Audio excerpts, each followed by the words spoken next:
नमस्कार दोस्तों, स्वागत है आप सबका उत्कर्ष क्लासेज की इस ऑनलाइन क्लास में। दोस्तों, हम हिंदी विषय पढ़ रहे हैं और हिंदी विषय में आज एक बेहद खूबसूरत बिंदु हम शुरू करने वाले हैं। तो इसी खूबसूरत बिंदु के मेरे साथ जो आप यात्रा तय करोगे, उससे पहले इसके परिचयात्मक विवरण में मैं आपको बता देना चाहूँगा कि आज हम एक बिंदु नहीं, एक इकाई पढ़ने वाले हैं। और एक इकाई नहीं, एक संगठन पढ़ने वाले हैं। बेहद बेहद महत्वपूर्ण बिंदु, जो यह कहें कि हिंदी के व्याकरण के जो 3 अंग हैं, वर्ण, शब्द और वाक्य, इन तीनों अंगों का जो बेस बिंदु होता है, शब्द वाला पार्ट, और ये पूरा का पूरा शब्द जो है इस इकाई पर निर्भर करने वाला है। उस इकाई का नाम बताऊंगा। अभी टॉपिक पर आने से पहले समझो, आज हम पढ़ने वाले हैं क्या? शब्द परिवर्तन की इकाई। शब्द परिवर्तन की इकाई ये क्या चीज है? शब्द परिवर्तन की जो इकाई है, इन्हें हम 4 भागों में बांटकर पढ़ते हैं। कितने भागों में बांटकर पढ़ते हैं? 4 भागों में बांटकर पढ़ते हैं। कहने का मतलब यह हुआ कि शब्द संरचना की इकाइयां भी कितनी हैं? 4। संरचना का मतलब शब्द की बनावट।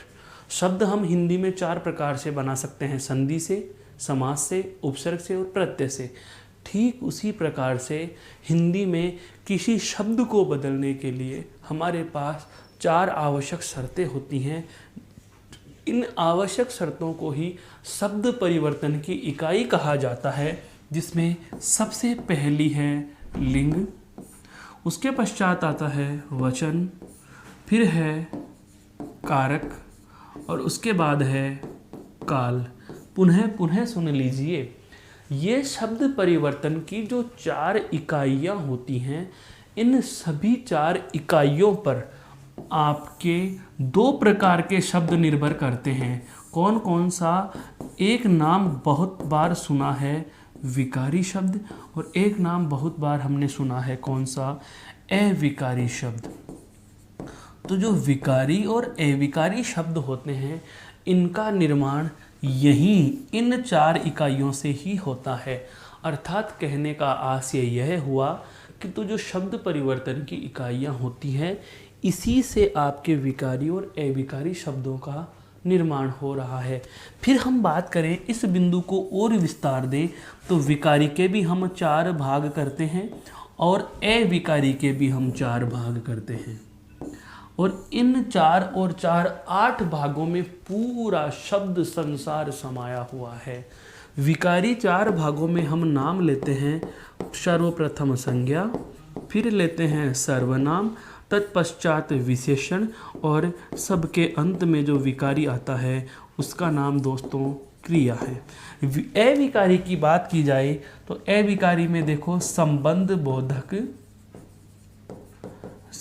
बोधक, अगला है समुच्चय बोधक, उसके पश्चात है विस्मयादि बोधक। ये 3 तो जो हैं आपके, ये 3 तो दोस्तों क्या हैं? ये अव्यय हैं। ये क्या हैं? ये अव्यय शब्द हैं। ये 3 तो क्या हैं? अव्यय शब्द हैं। और इन 3 अव्ययों के साथ साथ चौथा जो अव्यय हम विस्तार से पढ़ते हैं, क्रिया विशेषण। क्या होता है? क्रिया विशेषण। अब ध्यान दीजिए, ये शब्द परिवर्तन की इकाइयाँ आई कहाँ से? तो इसके लिए हम चलते हैं शब्द के प्रकार पर। इस पर चलते हैं शब्द के प्रकार पर। और शब्द के प्रकार में एक प्रकार आता है क्या? विकार या रूप परिवर्तन, या आप कह सकते हो बदलाव। विकार, रूप परिवर्तन या बदलाव के आधार पर शब्दों के प्रकार, अर्थात कोई भी शब्द में बदलाव कर सकते हैं या नहीं कर सकते हैं, इस आधार पर शब्दों की बात की जाए तो शब्दों के ये 2 प्रकार जो हैं ये निकल कर आते हैं। लेकिन जब अविकारी और विकारी इन दोनों की हम बात करते हैं तो हमें आवश्यकता पड़ती है इस परिवर्तन की इकाइयों की। अर्थात विकारी शब्द के लिए कहा जाता है कि ऐसा कोई भी शब्द जो लिंग, वचन, कारक और काल के आधार पर परिवर्तित होता है। विकार से बना है विकारी, विकार से बना है विकारी। विकार यानी बदलाव, विकारी यानी बदलाव होने वाले। विकार का अर्थ है रूप परिवर्तन या बदलाव, तो विकारी का क्या हो गया, रूप परिवर्तित होने वाले या बदलाव होने वाले। तो जो ये बदलाव होने वाले शब्द हैं, तो बदलाव कैसे होता है, यह बदलाव ही हम किससे करते हैं, शब्द परिवर्तन की इकाइयों से करते हैं दोस्तों। तो जो शब्द परिवर्तन या बदलाव की जो इकाइयाँ होती हैं, इन इकाइयों को ही हम आज पढ़ना शुरू कर रहे हैं। तो जो 4 इकाइयाँ होती हैं, लिंग, वचन, काल और कारक के आधार पर परिवर्तित होगा तो विकारी, और नहीं होगा तो नए विकारी, अर्थात नहीं विकारी। नए या नहीं के लिए हम हिंदी में ए या अन उपसर्ग का प्रयोग करते हैं, इसलिए विकारी से पहले हमने क्या जोड़ा, ए उपसर्ग का योग किया और शब्द बना दिया ए विकारी। यह बात आपके समझ में आ चुकी होगी। तो शब्द परिवर्तन की जो 4 इकाइयाँ हैं, उनमें से हम हमारे पाठ्यक्रम के अनुसार सबसे पहली इकाई आरंभ कर रहे हैं, कौन सी, लिंग। तो ध्यान दीजिए दोस्तों, सबसे पहला जो आज का हमारा बिंदु रहेगा जिस पर हम चर्चा करने वाले हैं, वह कौन सा है, लिंग है। एक बार आप चाहें तो इस स्लाइड को थोड़ा गौर से देख लीजिए कि हम आज यात्रा कौन सी करने वाले हैं।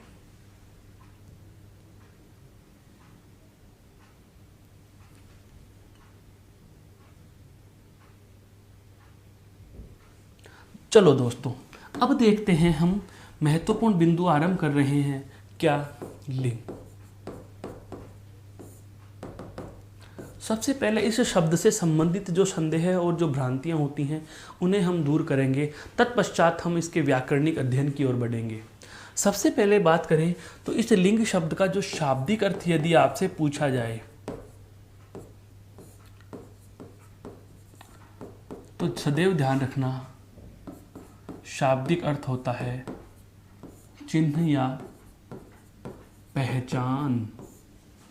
चिन्ह या पहचान, मार्क, चिन्ह या पहचान। यह तो इस शब्द का एक पारिभाषिक अर्थ है, शाब्दिक अर्थ है, लेकिन हिंदी व्याकरण में यहाँ पर इसकी चिन्ह या पहचान से इसकी परिभाषा नहीं बनती। या यह कह देना कि लिंग का मतलब चिन्ह या पहचान है, यही कह देना इस बिंदु के लिए पर्याप्त नहीं होगा। हमें इसकी एक व्यवस्थित परिभाषा बनानी पड़ती है, और वह परिभाषा दोस्तों कुछ इस प्रकार से होगी, क्या, विकारी शब्द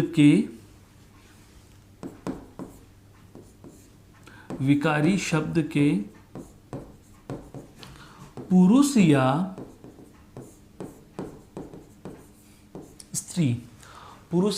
स्त्री जाति का बोध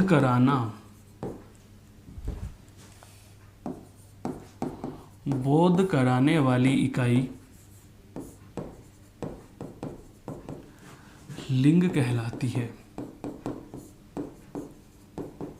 कुछ समझ में आया मेरे कहने का आशय क्या है? मेरे कहने का आशय है दोस्तों कि लिंग का अगर आपसे केवल और केवल शाब्दिक अर्थ पूछा जाए, तो लिंग का शाब्दिक अर्थ आप बताएंगे चिन्ह या पहचान। लेकिन परिभाषा के संदर्भ में यहाँ पर ध्यान देने वाली 2-3 चीज़ें आ गई हैं परिभाषा में। देखो, एक तो मैंने इसमें क्या ले लिया, विकारी शब्द। इसका मतलब लिंग से संबंधित चर्चा अविकारी शब्दों में नहीं होगी। लिंग से संबंधित चर्चा केवल और केवल किस में होगी, विकारी शब्दों में। तो विकारी शब्दों के उसके पुरुष या स्त्री जाति कि यह शब्द पुरुष जाति का है या स्त्री जाति का है, यह होने का बोध कराने वाली जो इकाई होती है, उसी को क्या कहा जाता है दोस्तों, लिंग कहा जाता है।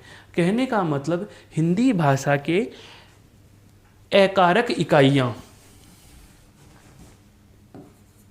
या विकारक इकाइयाँ, विकारक इकाइयाँ कह सकते हो आप इसको, विकारक इकाइयाँ, हिंदी भाषा की विकारक इकाइयाँ। विकारक का मतलब बदलाव कर देने वाली। विकार कै का अर्थ होता है करने वाली। विकार यानी बदलाव, बदलाव करने वाली इकाइयों में ऐसी इकाई जो हमें यह बताती है कि विकारी शब्द पुरुष जाति का है या स्त्री जाति का है, यह बोध कराने वाली इकाई को ही क्या कहा जाएगा? लिंग कहा जाएगा। अर्थात ऐसी कोई भी विकारक इकाई जिसके द्वारा हमें पता चलता है कि कोई विकारी शब्द स्त्री जाति का है या पुरुष जाति का है। इसके बाद जो महत्वपूर्ण बात आती है क्या? इसके प्रकारों की। तो ध्यान देना, हम प्रकार से संदर्भ करते ही मूल भाषा की बात करता हूं थोड़ी देर के लिए। तो मूल भाषा का नाम आते ही सदैव जहन में नाम आता है क्या? संस्कृत। मूल भाषा का नाम आते ही जहन में सदैव क्या आता है? संस्कृत। तो मूल भाषा में लिंग कितने माने गए हैं? 3 माने गए हैं। मूल भाषा या संस्कृत में कितने माने गए हैं? 3। जगत जननी की बात कर रहा हूँ, जगत जननी भाषा की बात कर रहा हूँ, भाषा संसार की मूल भाषा की बात कर रहा हूँ। वहाँ कौन कौन से होंगे? एक होता है पुल्लिंग, एक होता है स्त्रीलिंग और एक होता है उभयलिंग या हम कह सकते हैं नपुंसकलिंग। क्या होता है? नपुंसकलिंग। कहने का मतलब यह हुआ कि मूल भाषा की बात की जाए तो मूल भाषा में सदैव हमारे जो लिंगों की बात है या लिंगों के प्रकारों की बात है, तो मूल भाषा में कितने लिंग माने गए हैं? तो मूल भाषा में आपके 3 लिंग माने गए हैं। कौन कौन सा? पुल्लिंग, स्त्रीलिंग और उभयलिंग या इसको नपुंसक लिंग भी कहा जाता है। नपुंसक लिंग, उभयलिंग या नपुंसक लिंग, पुल्लिंग, स्त्रीलिंग और नपुंसक लिंग।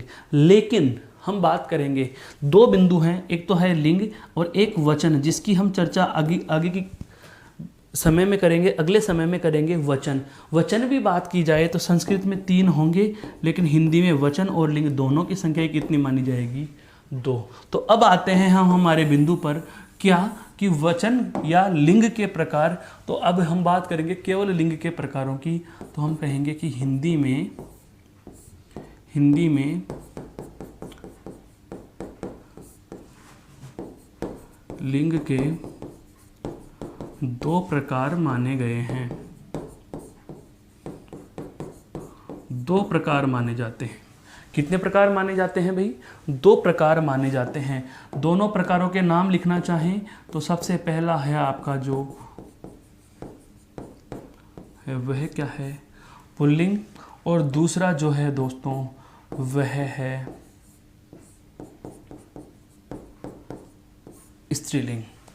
पुल्लिंग और स्त्रीलिंग। तो सबसे पहले हमने जाना कि लिंग शब्द का जो शाब्दिक अर्थ है वह तो क्या होगा? चिन्ह या पहचान। परिभाषा की बात करें तो ये ऐसे विकारक होते हैं या वे विकारक या सीधे कह दो विकारी शब्द के पुरुष या स्त्री जाति का बोध कराने वाली इकाइयाँ क्या कहलाती हैं? लिंग कहलाते हैं। या आप इसको ऐसे भी बोल सकते हो कि विकारी शब्द के पुरुष या स्त्री जाति का बोध कराने वाले विकारकों को लिंग कहा जाता है। और इसके 2 प्रकार होते हैं दोस्तों। केवल परिभाषा और इसके प्रकार मैंने आपके सामने लिखे हैं, पर अब झटका तो अब लगेगा जब यह कहूँगा कि यहाँ से आप किसी भी प्रश्न का जवाब नहीं दे सकते। यह केवल और केवल हमें थ्योरी पता होनी चाहिए, बिंदु की भूमिका के लिए जानना आवश्यक था कि ये लिंग होता क्या है, कहा किसे जाएगा। लेकिन यदि आप बात करो कि सर परीक्षा में प्रश्न इसी परिभाषा को रट लेने मात्र से हल हो जाएंगे, तो मेरे दोस्तों यह कहना एक संकुचित विचारधारा को प्रदर्शित कर देगा कि आप केवल और केवल इसके माध्यम से अपने आप में यह कह रहे हो कि हम लिंग का पता लगा सकते हैं या परीक्षा के सही प्रश्न के सही जवाब तक जा सकते हैं। तो अब आगे हम बात करेंगे, इन दोनों प्रकारों को विस्तार देंगे कि पुल्लिंग क्या होंगे और स्त्रीलिंग क्या होंगे। एक बार यहाँ तक एक गौर से देख लीजिए, फिर चलता हूँ मैं अगली बात पर।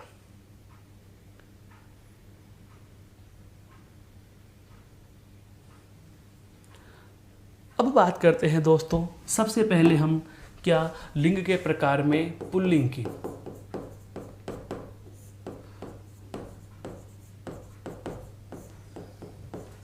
लिंग के प्रकार में पहला पुल्लिंग। क्या है ये पुल्लिंग? पुल्लिंग का मतलब यह हुआ, मूल परिभाषा क्या कह रही है हमें दोस्तों? मूल परिभाषा क्या कह रही है कि विकारी शब्द के जिस रूप से पुरुष या स्त्री दोनों परिभाषाएं, इन दोनों की दोनों परिभाषाएं यहाँ से निकल रही हैं। यह जो परिभाषा मैंने आपके समक्ष उपस्थित की, यही परिभाषा इन दोनों की भी है। यहाँ पर मैंने दोनों शब्द प्रयुक्त कर दिया, अर्थात दोनों प्रकारों को सम्मिलित कर दिया। यदि किसी एक ही प्रकार को सम्मिलित कर दें तो वो एक की परिभाषा बन जाएगी। उदाहरण से समझो कैसे। यदि मैं कहूँ कि विकारी शब्द के जिस रूप से पुरुष जाति का होने का बोध हो, ऐसी कोई भी इकाई जो किसी विकारी शब्द के पुरुष जाति का होने का बोध कराएगी तो उसको क्या कहेंगे? पुल्लिंग। और किसी विकारी शब्द के स्त्री जाति का होने का बोध कराएगी तो वो क्या कहलाएगा दोस्तों? स्त्रीलिंग। और दोनों के लिए बात कह देंगे तो उसको क्या कह देंगे? केवल लिंग। तो पुरुष या स्त्री एक कॉमन शब्द ले लिया हमने, एक दोनों का समागम शब्द ले लिया, सम्मिलित शब्द ले लिया। बिल्कुल ध्यान रखना, समाहार शब्द ले लिया कि पुरुष स्त्री दोनों को अगर बोध में करा रहे हैं तो हम उसे क्या कह रहे हैं? लिंग कह रहे हैं। तो पुल्लिंग की परिभाषा अगर आपसे पर्टिकुलरली पूछ ली जाए तो क्या हो जाएगा? विकारी शब्द के जिस रूप से उसके पुरुष जाति का होने का बोध हो,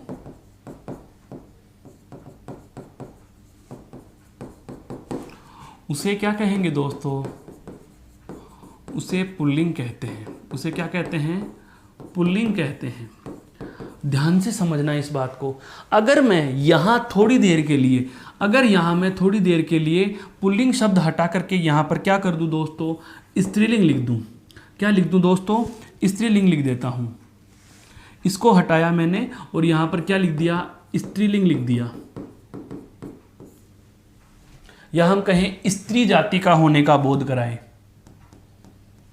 क्या लिख दे? केवल स्त्री जाति का होने का बोध हो तो उसे हम क्या कह देंगे? उसे स्त्रीलिंग कह देंगे। उसे क्या कह देंगे दोस्तों? स्त्रीलिंग कह देंगे। मेरे कहने का आशय यही है, सार रूप समझो इस परिभाषा का, कि पुरुष या स्त्री जाति का बोध हो तो कॉमन दोनों आ गए तो लिंग कह दिया। और केवल यहाँ पर बात की जाए, केवल यहाँ पर अब बात कर दी जाए क्या? कि उसके पुरुष जाति का होने का बोध हो तो आप उसे क्या कह दोगे दोस्तों? पुल्लिंग कह देंगे। मेरे कहने का आशय यही है कि यदि किसी शब्द के रूप से उसके पुरुष जाति के होने का बोध हो रहा है तो उसे हम पुल्लिंग कहते हैं। जैसे अब कुछ उदाहरणों की बात करें, जैसे गोविंद है, मैं कहूँ अध्यापक, मैं कहूँ बालक, मैं कहूँ राकेश, मैं कहूँ गांव, काला, शहर, हमारा। बहुत अच्छे से समझना। और एक मैंने लिख दिया चलता।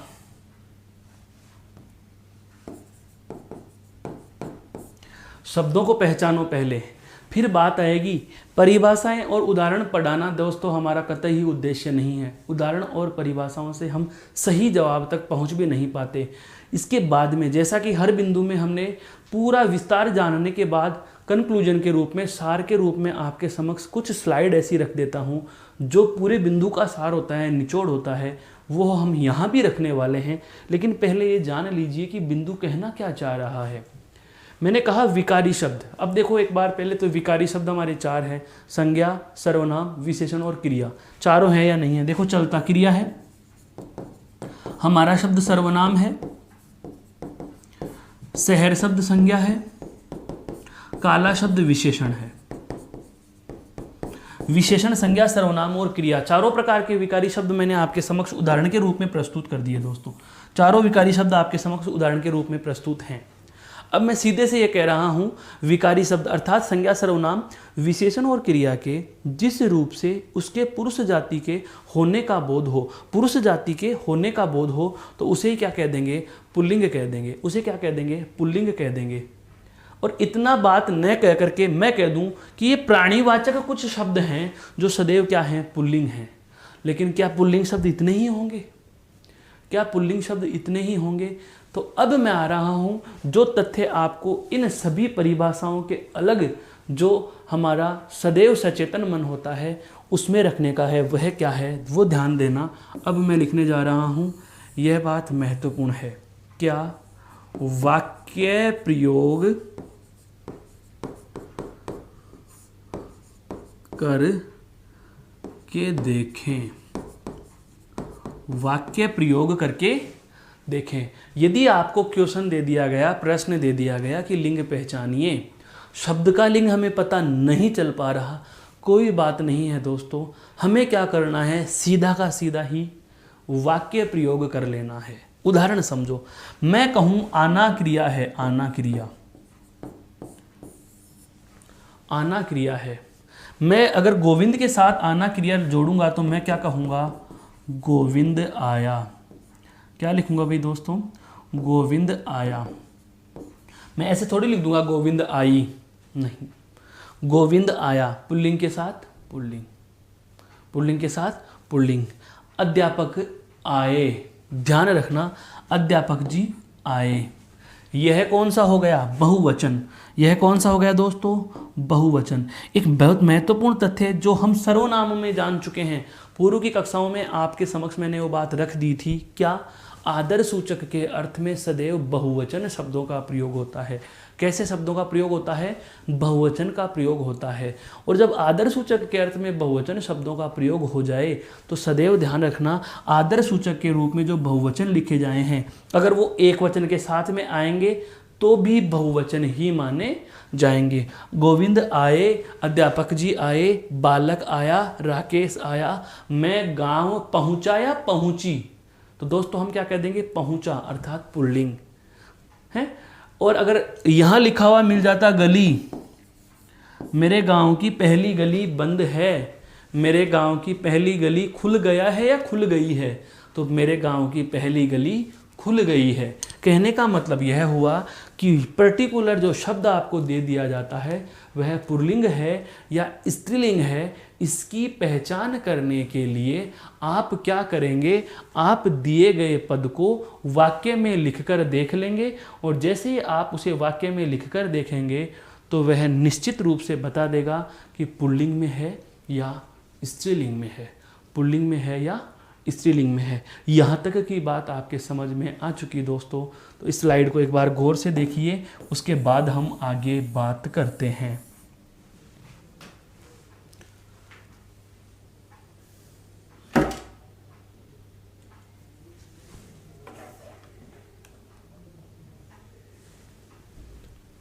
तो ये तो पुल्लिंग शब्द हो गए। अब देखो इसी से संबंधित कुछ विशेष बातें जो आपको सीधे ही आंसर तक पहुंचा देंगी। जैसे हम लिखना चाहें,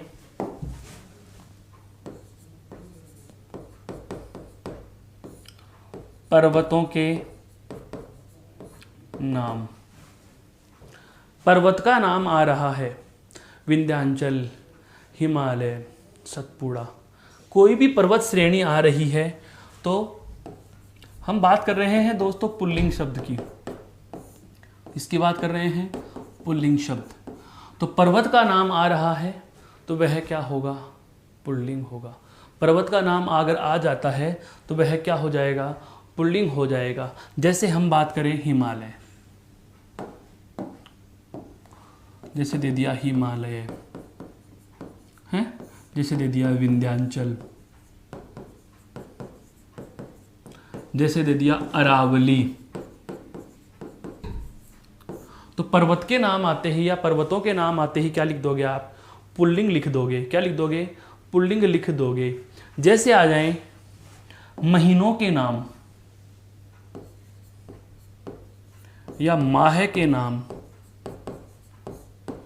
दोस्तों आपके समक्ष क्या रख दिए जाएं, यदि माह के नाम रख दिए जाएं तो चाहे अब आप इसमें भारतीय महीने कहें चाहे हिंदी महीने कहें, अंग्रेजी महीने कहें, अंग्रेजी या हिंदी कोई से भी हो। अंग्रेजी का मतलब तो कौन सा हो गया, जनवरी, फरवरी, मार्च, अप्रैल, मई। और हिंदी महीनों की बात की जाए, हिंदी महीने जैसे चैत्र, वैशाख, ज्येष्ठ, आषाढ़, श्रावण, भाद्रपद, आश्विन, कार्तिक, माघशीर्ष, पौष, माघ और फाल्गुन। तो ये है भी आपके किस में चले जाएंगे दोस्तों, पुल्लिंग शब्दों में गिने जाएंगे। हो सकता है आपको दे दिया जाए देशों के नाम, क्या दे दिया जाए दोस्तों, देशों के नाम दे दिया जाए, तो देशों के नाम भी क्या होते हैं, पुल्लिंग होते हैं। जैसे मैंने लिख दिया भारत है, जैसे मैंने लिख दिया जापान, मैं लिखूंगा जैसे ब्रिटेन। लेकिन ध्यान रखना, हो सकता है आपसे पूछ ले श्रीलंका, तो ध्यान रखना यह अपवाद है दोस्तों, यह क्या है, अपवाद है। श्रीलंका शब्द अगर आपसे पूछा जाता है तो श्रीलंका शब्द किस में गिनेंगे, स्त्रीलिंग में गिनेंगे। किस में गिनेंगे दोस्तों, स्त्रीलिंग में गिनेंगे। यह शब्द मैंने स्पेशली इसीलिए लिया कि मेरे विद्वान मित्र कहीं भ्रमित न हो जाएं कि यह क्या हो गया। अगर बात करें जैसे और उदाहरणों की आपके समक्ष आ जाएं, जैसे धातु के नाम, किसके आ जाएं, धातुओं के नाम आ जाएं, धातुओं के नाम। तो धातुओं के नाम की भी बात करें तो चांदी को छोड़कर, हैं दोस्तों, चांदी को छोड़कर सभी धातु, चांदी को छोड़कर सभी धातुओं के नाम क्या होंगे, पुल्लिंग होंगे। क्या होंगे दोस्तों, पुल्लिंग होंगे। अब मेरे हिसाब से आप समझ पा रहे होंगे कि मेरा कहने का आशय क्या है, हैं ग्रहों के नाम आए, अनाजों के नाम आ जाए। अनाजों में भी ध्यान रखना, अनाज के नाम में भी एक अपवाद आता है दोस्तों, अनाजों के नाम में भी, अनाजों के नाम में जो अपवाद आता है वह आता है ज्वार अपवाद है। ज्वार क्या है, अपवाद, ज्वार अपवाद है। यह क्या होगा, स्त्रीलिंग होगा। यह क्या होगा, स्त्रीलिंग। तो ज्वार को छोड़ करके सारे नाम, ज्वार को छोड़ करके सारे नाम क्या हो जाएंगे, पुल्लिंग हो जाएंगे। तो पुल्लिंग नामों की संख्या और श्रृंखला की बात करें तो इतने सारे नाम याद थोड़ी करने हैं, इतने सारे नाम याद नहीं करने हैं। हम कहें पीपल को छोड़ करके वृक्षों के नाम हैं, इमली को छोड़ करके जो वृक्षों के नाम हैं वो भी क्या होंगे, पुल्लिंग होंगे। वो भी क्या होंगे दोस्तों, पुल्लिंग होंगे। तो इन सभी शब्दों को रटने की जरूरत नहीं, केवल और केवल आपको क्या करना है, वाक्य प्रयोग कर लेना है और वाक्य के अनुसार आप सीधे ही अपने जवाब पर पहुंच सकते हो। एक बार इसको गौर से देख लीजिए, फिर हम चलते हैं लिंग के अगले प्रकार स्त्रीलिंग की तरफ।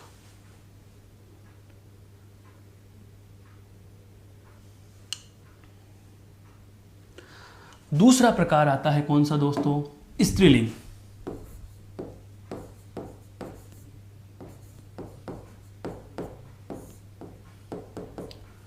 स्त्रीलिंग। अब इसकी परिभाषा क्या होगी, तो परिभाषा पर हम दिमाग लगा चुके हैं पहले ही। देखो यहां पर विकारी में, पुल्लिंग में क्या लिखा था, विकारी शब्द के जिस रूप से उसके पुरुष जाति का होने का बोध हो। कौन सी जाति का, पुरुष जाति का होने का बोध हो, तो उसे हमने क्या कहा, पुल्लिंग कहा। तो ऐसे ही स्त्रीलिंग में क्या हो जाएगा कि विकारी शब्द के जिस रूप से उसका स्त्री जाति का होने का बोध हो, है दोस्तों, विकारी शब्द के जिस रूप से उसका स्त्री जाति का होने का बोध हो। विकारी शब्द के जिस रूप से उसका स्त्री जाति का होने का बोध हो, उसे क्या कहेंगे, उसे स्त्रीलिंग कहते हैं। उसे क्या कहते हैं दोस्तों, स्त्रीलिंग कहते हैं। मेरे कहने का आशय यह हुआ कि विकारी शब्द के जिस रूप से उसके पुरुष जाति का बोध होगा, पुरुष जाति का बोध होगा तो वह पुल्लिंग हो जाएगा, और यदि उसकी स्त्री जाति का होने का बोध होगा, यदि उसके स्त्री जाति का होने का बोध होगा तो वह क्या हो जाएगा, स्त्रीलिंग हो जाएगा। वह क्या हो जाएगा, स्त्रीलिंग हो जाएगा। जैसे हम कुछ उदाहरणों की बात करें, राधा है, जैसे पुस्तक, गई, चलती, काली, हमारी, बेटी आदि शब्द।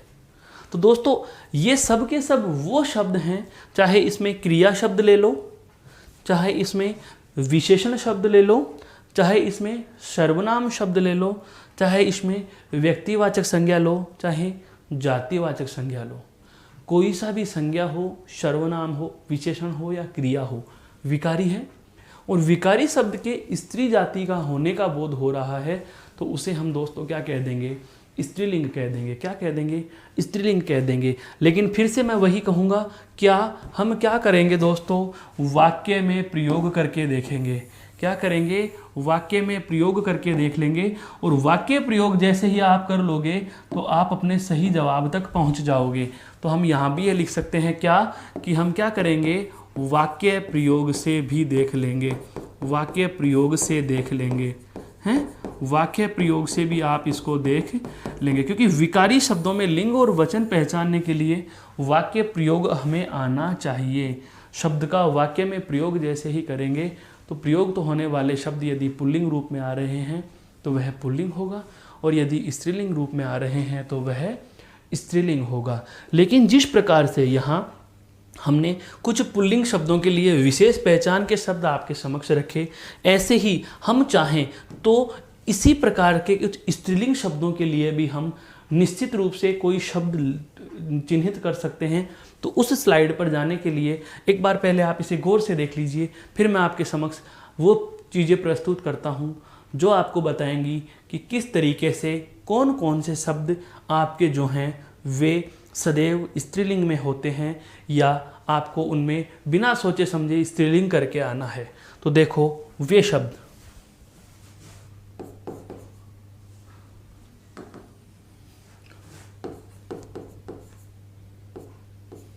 स्त्रीलिंग,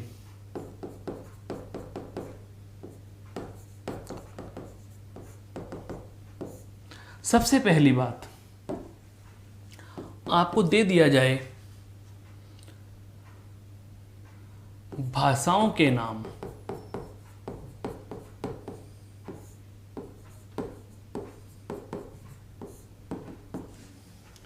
दोस्तों यदि आपके समक्ष लिखा हुआ है भाषाओं का नाम, आपके समक्ष लिखा हुआ है तिथियों का नाम, आपके समक्ष लिखे हुए हैं बोलियों के नाम, हैं? आपके समक्ष क्या लिखे हुए हैं? बोलियों के नाम लिखे हुए हैं। आपके समक्ष लिखे हुए हैं नदियों के नाम, नदियों के नाम। आपके समक्ष आ सकता है लिपियों का नाम। तो ये सब के सब क्या होंगे साथियों? ये सब के सब आपके स्त्रीलिंग होंगे। जैसे हम उदाहरण भी ले सकते हैं इनके भाषाओं के नाम में, मैंने लिखा जैसे हिंदी, अरबी, हैं, जैसे फारसी, उर्दू, कुछ भी लिख दो, सबके सब क्या हैं? स्त्रीलिंग शब्द हैं। तिथियों की बात करें, हैं, तिथियां जैसे सप्तमी, अष्टमी, नवमी आदि, हैं। जैसे हम बात करें बोलियों के नाम, बोलियां होती हैं क्षेत्र विशेष की भाषा, किसी अंचल विशेष की भाषा, या ऐसी भाषा जो एक सीमित भूभाग में बोली जाती है उसे बोली कहा जाता है। जैसे हमारे राजस्थान में बहुत सारी बोलियों का समागम है। जैसे हम बात करें हाड़ौती, हैं, हाड़ौती, मेवाड़ी, मारवाड़ी, ढूंढाड़ी। तो ये कुछ क्या है? बोलियों के नाम हैं। आप नदियों के नाम भी लिख सकते हो, जैसे गंगा, यमुना, है, गोदावरी, कुछ भी, लूनी, माही, कोई भी नदी का नाम आ जाए। लिपियों के नाम भी लिख सकते हैं, जैसे देवनागरी लिपि हिंदी भाषा की है। जैसे मूल भाषा की हम बात करें तो ब्राह्मी लिपि है, ब्राह्मी। उसके बाद में हम जैसे बात करें खरोष्टी, खरोष्टी भी लिपि होती है। जैसे हम बात करें ग्रीक लिपियां हैं, जैसे हम बात करें अरमेइक, अरमेइक। ये सब के सब जो लिपियों के नाम हैं, सब के सब जो तिथियों, बोलियों और भाषाओं के नाम हैं दोस्तों, हैं। और हम कहें जैसे महिलाओं का नाम तो होता ही होता है, महिलाओं के नाम।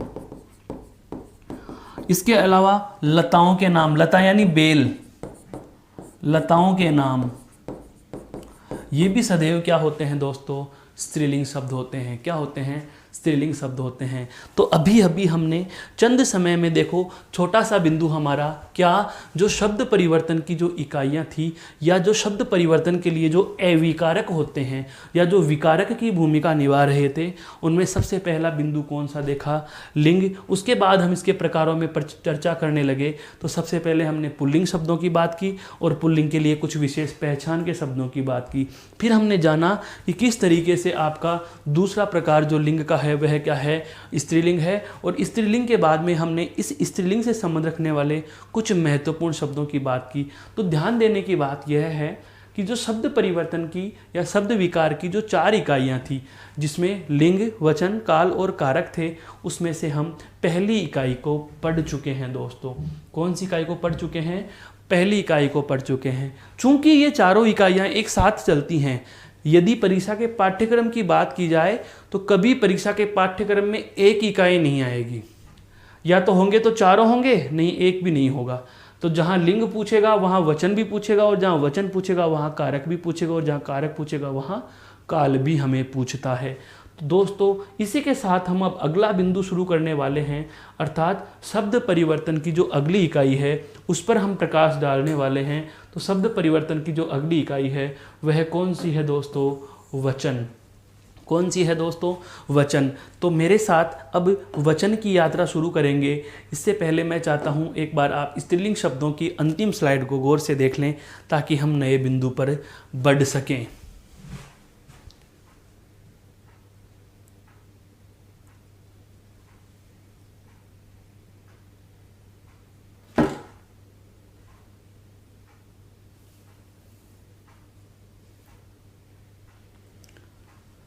तो दोस्तों लिंग बिंदु खत्म हो जाने के बाद ही अब मैं शुरू कर रहा हूं आपके लिए वचन बिंदु। तो देखो वचन क्या है।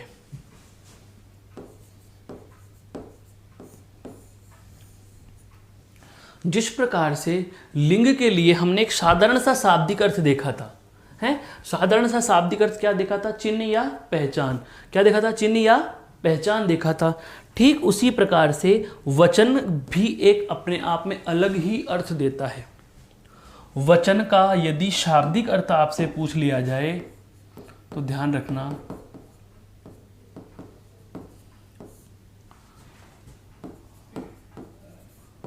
यह है कथन। मैं वचन देता हूं, अर्थात मैं यह कथन कहता हूं। वचन का मतलब होता है एक वादा, वचन का मतलब होता है एक प्रॉमिस, वचन का मतलब होता है एक कथन।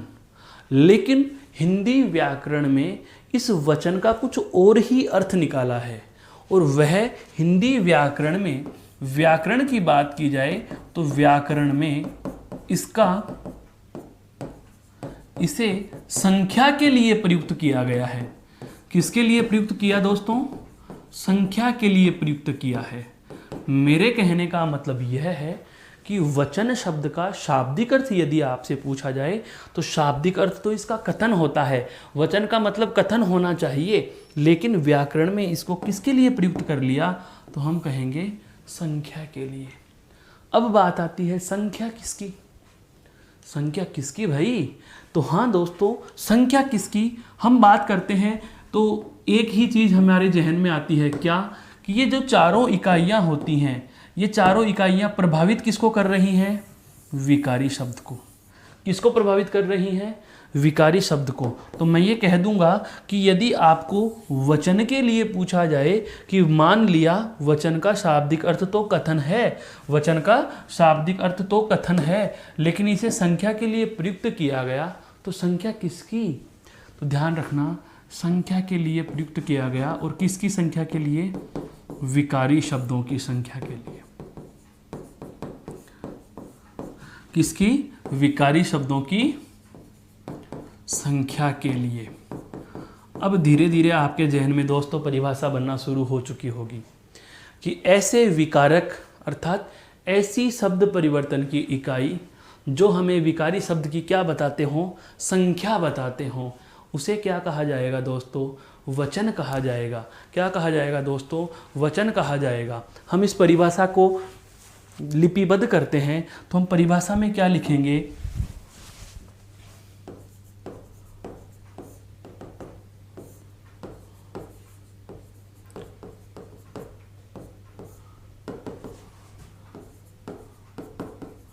वे विकारक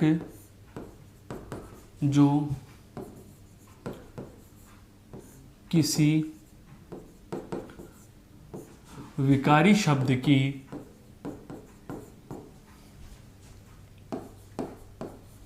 संख्या का बोध कराते हैं। वे विकारक जो विकारी शब्द की संख्या का बोध कराते हैं क्या कहलाएंगे दोस्तों? वचन कहलाते हैं। क्या कहलाते हैं? वचन कहलाते हैं। कहने का मतलब यह हुआ, ऐसे विकारक या ऐसे शब्द परिवर्तन की जो इकाइयाँ जो हमें किसी भी विकारी शब्द की संख्या का पता लगा देते हैं, संख्या का बोध कराते हैं, तो उन्हें हम क्या कहते हैं? वचन कहते हैं। दूसरी बात, इस वचन के बाद आता है क्या? परिभाषा के बाद आता है इसके प्रकार कितने होंगे? इसके प्रकार कितने होंगे? तो सदैव ध्यान रखना, वचन के प्रकार, जो संस्कृत व्याकरण की बात की जाए तो मूल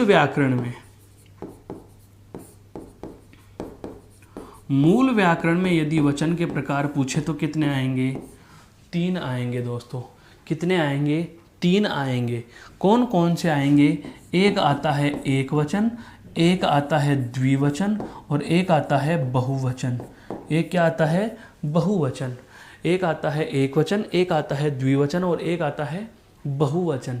लेकिन मैं फिर कहूँगा, जगत जननी भाषा का हमें पता होना चाहिए, लेकिन परीक्षा में हमें केवल हिंदी भाषा के संदर्भ से पढ़ना हो तो हम ध्यान रखना, इसकी इस संख्या को नहीं मानते हुए क्या कहेंगे कि हिंदी में वचन के, जिस प्रकार से वही लिंग वाले बिंदु में भी हमने अभी अभी जाना कि संस्कृत में 3 थे, हिंदी में 2, वही बात यहाँ भी लागू होती है कि हिंदी में वचन के केवल 2 प्रकार माने जाते हैं। 2 प्रकार माने जाते हैं। हिंदी में वचन के कितने प्रकार माने जाते हैं दोस्तों? केवल 2 प्रकार माने जाते हैं। कितने प्रकार माने जाते हैं? 2 प्रकार माने जाते हैं। 2 कौन कौन से होंगे? तो ध्यान दीजिए, पहला नाम एक वचन और दूसरा नाम बहुवचन। हिंदी में जो द्विवचन होता है उसे जगह नहीं दी गई, तो जो संस्कृत का द्विवचन होता है उसे हिंदी के किस में गिना जाएगा? तो देखो, एक वचन का मतलब संख्या कितनी होगी? 1, और द्विवचन का मतलब संख्या कितनी है? 2। हिंदी में 2 का कोई विकल्प ही नहीं है, तो 2 होगा तो भी वह किस में गिना जाएगा? बहुवचन में गिना जाएगा। तो हम नोट डाल करके या विशेष तथ्य के रूप में हम लिखेंगे क्या? संस्कृत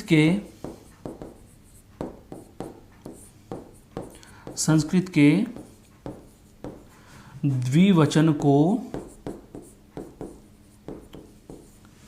हिंदी में बहुवचन में ही गिना जाता है। बहुवचन में ही गिना जाता है। मेरे कहने का आशय यह हुआ, आप कहोगे कि सर संस्कृत का द्विवचन चलो मान लिया हिंदी में नहीं माना जाता, लेकिन द्विवचन का मतलब हो गया संख्या में 2। तो यदि 2 आ जाएं तो उन 2 को हम कहाँ रखें? तो दोस्तों 2 को हम सदैव कहाँ रख देंगे? बहुवचन में रख देंगे। कहाँ रख देंगे? बहुवचन में रख देंगे। तो यह तो इसकी केवल क्या थी? परिभाषा और प्रकारों के नाम। अब हम चर्चा करेंगे एक एक प्रकार की। तो एक बार इस स्लाइड को गौर से देख लीजिए ताकि हम प्रकार पर चर्चा कर सकें।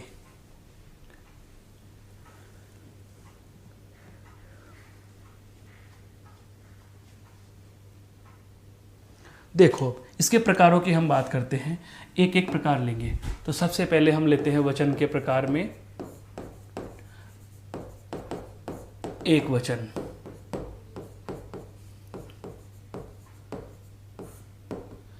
एक वचन का मतलब क्या हुआ?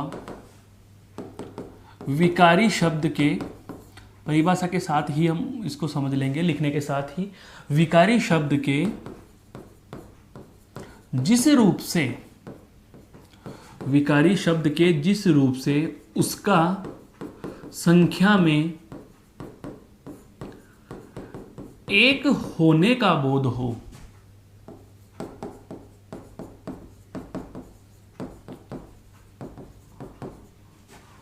उसे एक वचन कहते हैं।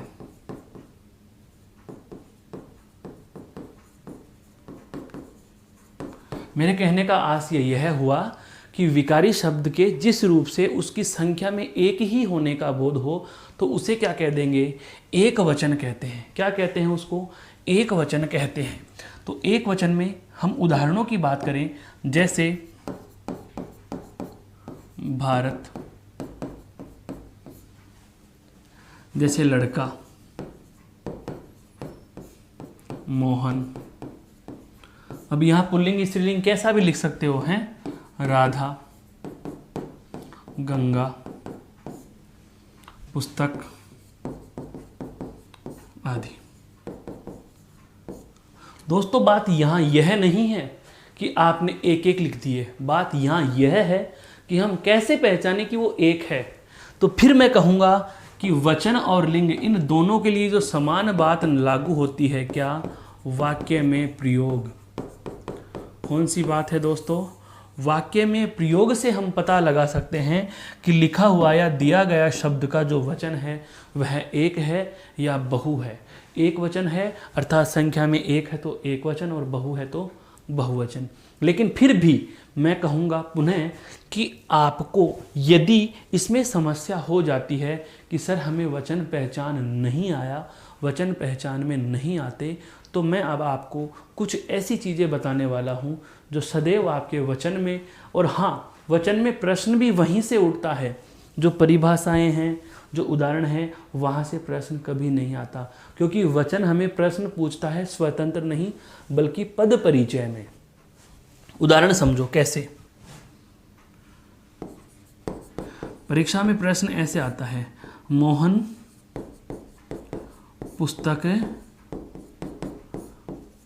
पढ़ता है।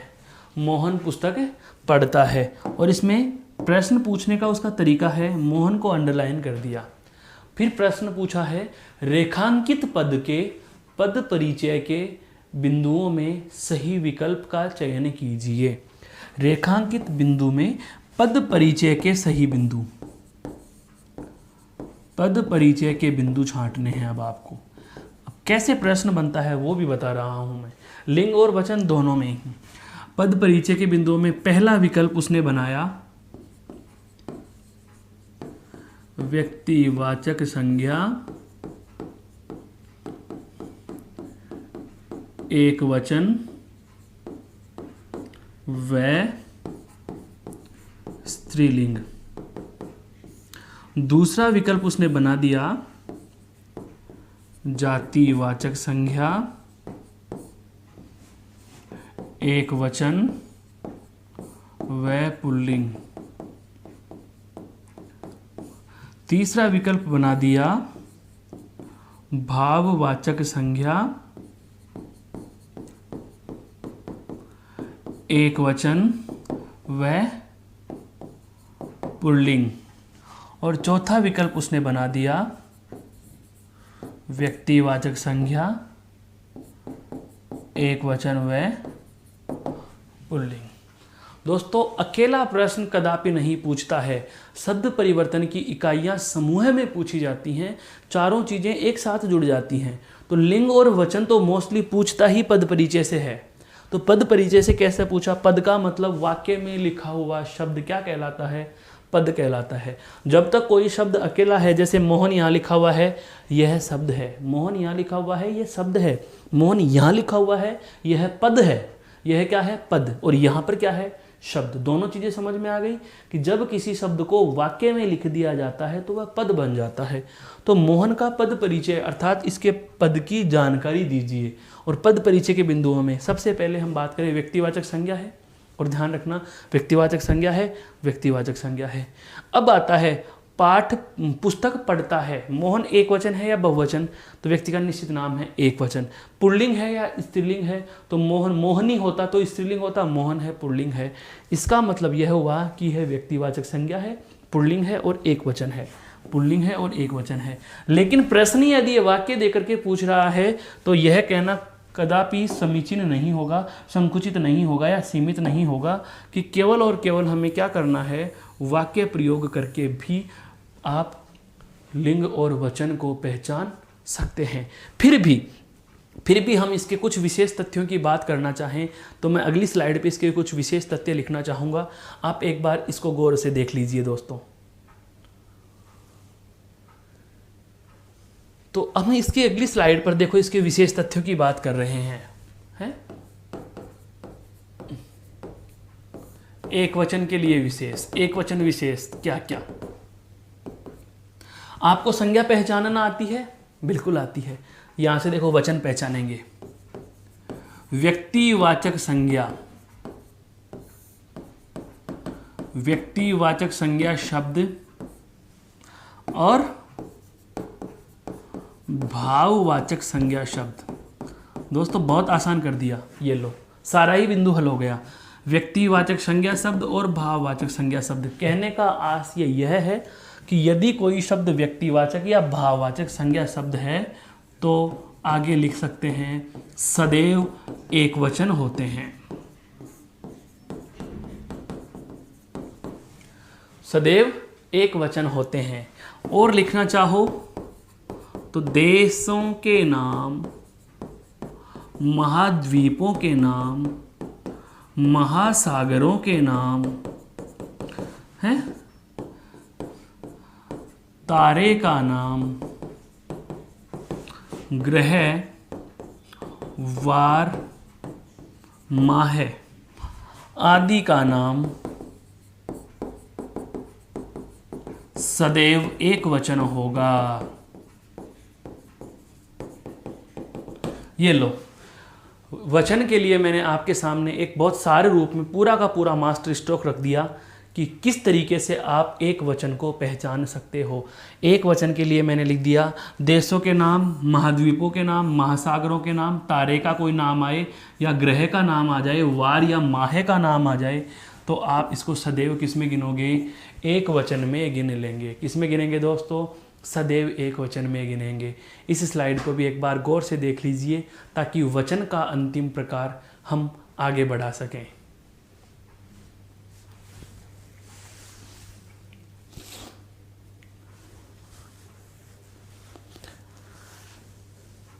हाँ दोस्तों, अब है हमारा, देखो वचन की हम बात कर रहे थे और वचन के हम पता लगा कि वचन के कितने प्रकार हैं, तो वचन के प्रकार हैं दो, एक वचन और बहुवचन। हम एक वचन की बात कर चुके हैं, तो अब हम बात करेंगे बहुवचन। दूसरा, परिभाषा क्या हो जाएगी? एक वचन की परिभाषा में हमने क्या पढ़ा? एक वचन की परिभाषा में क्या पढ़ा? विकारी शब्द से उस संख्या में, उसका संख्या में एक होने का बोध होगा। बहुवचन में क्या होता है? संख्या में एक से अधिक होने का बोध होता है। 2 भी हो, 200 भी हो, 2000 हो। तो हम परिभाषा क्या कह सकते हैं कि विकारी शब्द के जिस रूप से, विकारी शब्द के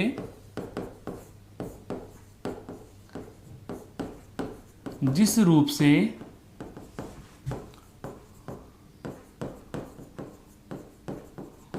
उसका संख्या में एक से अधिक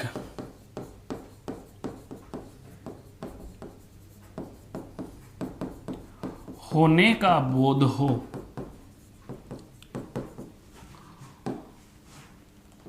उसे बहुवचन कहते हैं।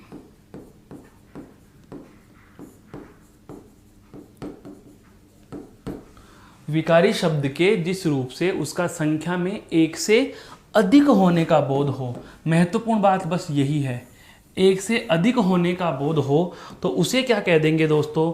उसे हम क्या कह देंगे? उसे कह देंगे बहुवचन, की संख्या में बहुत सारे हैं। जैसे हम बात करें, उदाहरणों की बात करें, जैसे लड़के, हैं, पुस्तकें, शहरों, नदियाँ, बालिकाएं, खिड़कियाँ, दरवाजे, अपने, हमारे आदि। ये सारे के सारे शब्द क्या हैं? बहुवचन की प्रतीति करा रहे हैं, संख्या में एक से अधिक होने का बोध करा रहे हैं। तो कहने का आशय यह हुआ कि विकारी में चाहे संज्ञा हो, चाहे सर्वनाम हो, चाहे विशेषण हो, चाहे क्रिया हो, तो विकारी में संज्ञा, सर्वनाम, विशेषण और क्रिया में से कुछ भी होता है, यदि वह संख्या में एक से अधिक होने का बोध कराता है तो उसे हम क्या कहते हैं? उसे हम बहुवचन शब्दों की संख्या में, बहुवचन शब्दों की श्रेणी में गिन लेते हैं। अब बात वही आ गई, पता कैसे लगाएंगे? तो दोस्तों इसके लिए भी आपको कुछ अलग से करने की ज़रूरत नहीं है। वही तरीका क्या? वाक्य में प्रयोग करके देखें, क्योंकि बहुवचन शब्द जो होंगे वो आपके बहुवचन वाक्य का ही रूप बनाकर लाते हैं, एक वचन का रूप बनाकर नहीं लाते। लेकिन आती है कि सर परीक्षा में प्रश्न कैसे पूछा गया, आज तक किन प्रश्नों पर ज़्यादा जोर रहा है? तो ध्यान रखना, सबसे पहला जो तरीका होता है प्रश्न का, वह तो जो था मैं आपको बता चुका हूँ। किस रूप में होगा? वह होगा दोस्तों पद परिचय के रूप में। किसके रूप में होता है? पद परिचय के रूप में आपको प्रश्न पूछता है। प्रचलन में यही है, प्रचलित रूप यही है। लेकिन यदि अगर हम बात करें बहुवचन की, तो बहुवचन का प्रश्न जो पूछा गया है उसके लिए मैं बता देता हूँ। इस स्लाइड को एक बार देख लीजिए, फिर मैं उन शब्दों पर प्रकाश डालूंगा जो स्पेशली मोस्टली बहुवचन के हैं और परीक्षा में चर्चित रहे हैं। एक बार इसको गौर से देख लीजिए दोस्तों।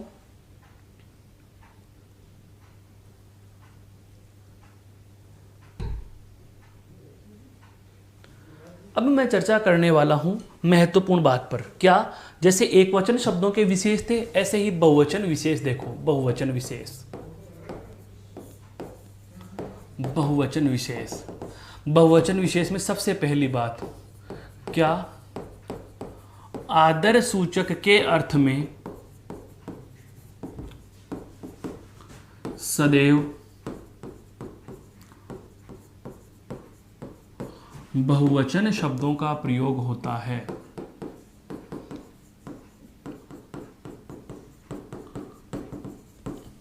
आदर सूचक के अर्थ में सदैव कैसे शब्दों का प्रयोग होता है दोस्तों? बहुवचन शब्दों का प्रयोग होता है। अब मैं वो लिखने वाला हूं, ये शब्द, दूसरी बात, निम्न शब्द सदैव बहुवचन होंगे। निम्न शब्द सदैव बहुवचन होंगे। और जो शब्द अब मैं लिखने वाला हूं दोस्तों, यही आपके परीक्षा में पूछे जाने के बेस शब्द होते हैं, आधार शब्द होते हैं। कौन कौन से? बिल्कुल, प्राण। आप वाक्य प्रयोग करके भी देख सकते हो, हैं? प्राण उड़ गया या प्राण उड़ गए, तो प्राण उड़ गए होता है, जबकि निकलता एक का ही है, जान एक की ही निकली, लेकिन बोला बहुवचन में जाता है। प्राण उड़ गए, प्राण पखेरु उड़ गए। प्राण, आंसू, हैं? प्राण आंसू, आंसू बहा या बहे? बहे, आंसू। होश, प्राण, आंसू, होश, हैं? हस्ताक्षर, हस्ताक्षर किए हैं, दर्शन। प्राण, आंसू, होश, हस्ताक्षर, दर्शन आदि ये शब्द सदैव क्या होंगे? बहुवचन होंगे। क्या होंगे? सदैव बहुवचन होंगे। और परीक्षा में जो पूछा गया है, अब तक बहुत बार इन दोनों शब्दों का जिक्र हुआ है। ये आपके लिए बहुत ही ज़्यादा महत्वपूर्ण है दोस्तों, जिसको आप विशेष महत्वपूर्ण कह सकते हो। क्या कह सकते हो? विशेष महत्वपूर्ण। कौन कौन से दो शब्द हैं? प्राण और आंसू। प्राण और आंसू बहुत बार चर्चा में आ चुके हैं, जो कि सदैव बहुवचन में है। और सदैव बहुवचन की बात की जाए तो होश, हस्ताक्षर और दर्शन, होश, हस्ताक्षर और दर्शन ये भी बहुवचन हैं, लेकिन चर्चित ये दोनों रहे हैं। तो आपको मैं एक बार पुनः दौर करा देता हूँ, सफ़र करा देता हूँ। वचन में हमने क्या जाना कि शाब्दिक अर्थ तो इसका कथन था, लेकिन हिंदी व्याकरण में इसका प्रयोग विकारी शब्दों की संख्या के लिए किया जाता है, जो कि परिभाषा भी कह रही है। वे विकारक जो विकारी शब्दों की संख्या का बोध कराते हैं वचन कहलाए। फिर हमने इसके दोनों प्रकारों की चर्चा करी, और दोनों प्रकारों की चर्चा समाप्त होने के जस्ट बाद में ही हमने एक एक प्रकार की परिभाषा भी देखी है, और परिभाषा के साथ में हमने इनके विशेष उदाहरणों पर भी चर्चा कर ली। फिर हमने बहुवचन की भी बात करी, और बहुवचन के भी कुछ विशेष तथ्य और परीक्षा में आने वाले शब्दों पर भी मैंने प्रकाश डाला है। तो इस प्रकार से जो शब्द परिवर्तन की 4 महत्वपूर्ण इकाइयाँ थी, उसमें से प्रथम 2 लिंग और वचन आपके पूर्ण होते हैं। आप इसे ध्यान से पढ़ेंगे, और यदि कोई समस्या हो तो आप मेरे सामने कमेंट बॉक्स में रख सकते हैं। इसके बाद हम अगली कक्षा में मिलेंगे एक नए बिंदु के साथ। तब तक के लिए जय हिंद, धन्यवाद, जय भारत।